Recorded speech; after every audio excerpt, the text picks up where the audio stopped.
afraid I'll shoot you. No, if you've been going to kill me, your man would already have done it in my room. That is so. But believe me, at this moment, nothing would give me greater pleasure. When it comes down to it, a bullet's your answer to just about everything, isn't it? The only argument you've got. I know what you think of me, you and your church, but you forget. I have my orders. I'm a soldier. I do my duty. You can't hide behind that, Capper. Don't debase the word duty. My orders were to occupy Rome, control the city. In a war, that means whatever it takes to do it, whether you like it or not. And you think that absolves you of any responsibility? Yes. What is important is the right. Not Rome. What is Rome? All its greatness is over. All that's left is a picture postcard, a playground for whores and priests. There will be a new order in Europe. We are evacuating Rome now, but that means nothing. We will be back. The Third Reich is the future. How many murderous dictators have taught that kind of rubbish? Just look around you, Captain. You're standing where your ancient friends entertain themselves, watching lions tear the Christians to pieces, but the church is still here. A lot of broken stones like these. In a few years, that's all that'll be left of your Third Reich. Keep your history lesson, priest. You crawl to your pope and obey his orders just as I obey mine. We compare obedience to Hitler with the faith the priest owes to his church. You think that's the same? In the name of God. Wait. I know about you and your church. I've been talking to people. I know all about you.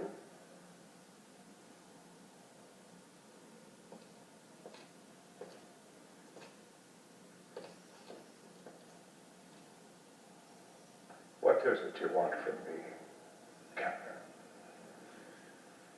They say that you can't pass a beggar or a lame dog, but that you see yourself with some sort of obligation to look after anyone in trouble. You help British and American prisoners, Jews, Arabs, refugees, anyone. It's a part of your faith. Is that right? Well, I wouldn't deny it. That's why I became a priest.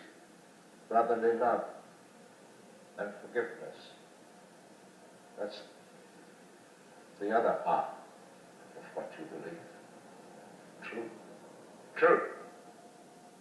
Well, I'm glad of it. Because I have 3 more for your mercy wagon. My wife and 2 children. If the partisans get them, they will be killed. I want them out of Rome and safe. That's what I want from you, priest. You're asking me to save your family. If you really believe what you preach, you'll do it.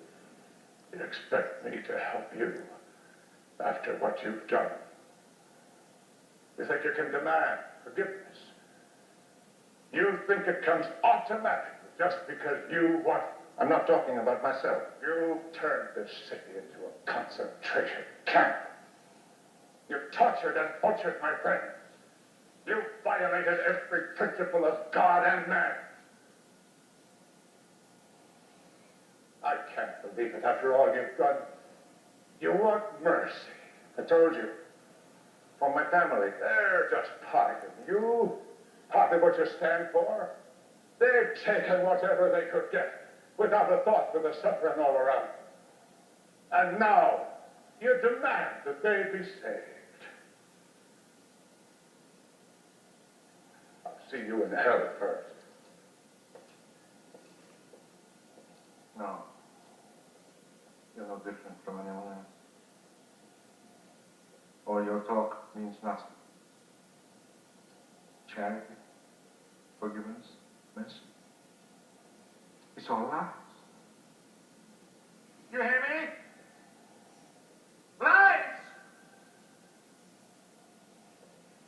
You talk to me about God and humanity. I know what humanity is. It's one half with the power and the will to use it, and the other half only cattle to be led. There's no God, no humanity. You hear me? You hear me? Please!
Julie and I have decided we don't want to wait any longer.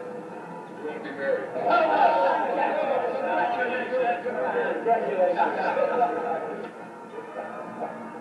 want you to tie the knot, Andre. It's about time, Jack. I've had the rope ready for months. If you'll pardon me, ladies and gentlemen, we've all come through. And it's thanks to one man. I can vote out first. Monsignor Fly. Thank you, my friends. But if we're to have a toast, I can think of another one. To those we loved, those who cannot be here with us today.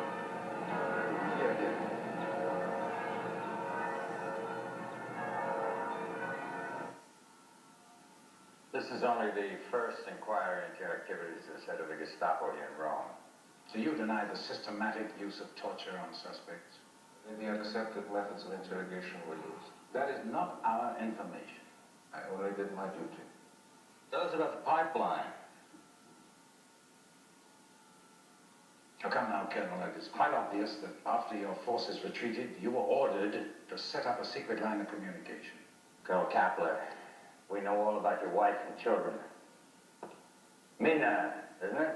And Franz and Liesel. What do you know? What has happened to them? Now you're playing games, Colonel. Your wife and children disappeared from Rome. They were smuggled into Switzerland, as you well know, safe and sound. Now, how was it done? Who helped them? It takes some organization. Now, if you tell us how it was done and who helped them, it might do you some good at your trial. I do not know. Come on, Colonel. Tell us, who was it?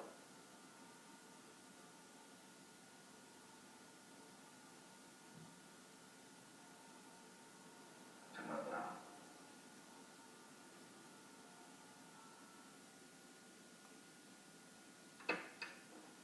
Stay where you are, my son. No need to rise. I have only a few moments. This is a great day. I have to speak to our people. But first, I wanted to speak to you. In this imperfect world, you may never receive the honor that is due to you. But I wanted you to know that in my heart, I honor you. I talked to you once of the treasures of the church. Perhaps I deceived myself. The real treasures of the church, what makes it imperishable, is that every once in a while, someone comes to it, my son, like you.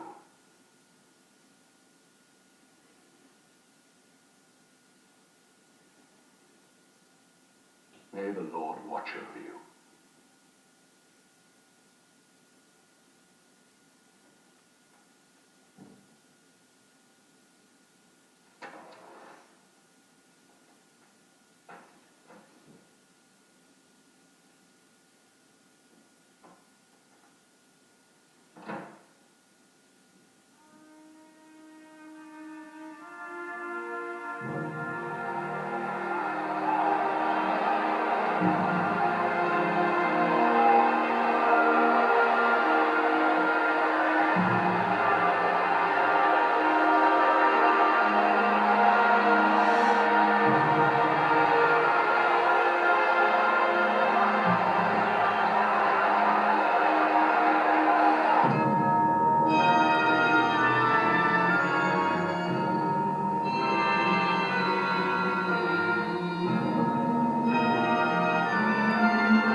after the liberation, Monsignor Hugh O'Flaherty was honored by Italy, Canada, and Australia, given the United States Medal of Freedom, and made a commander of the British Empire. Herbert Kapler was sentenced to life imprisonment for war crimes. In the long years that followed in his Italian prison, Kapler had only one visitor. Every month, year in and year out, O'Flaherty came to see him. In 1959, the former head of the dreaded Gestapo in Rome was baptized into the Catholic faith at the hand of the Irish priest.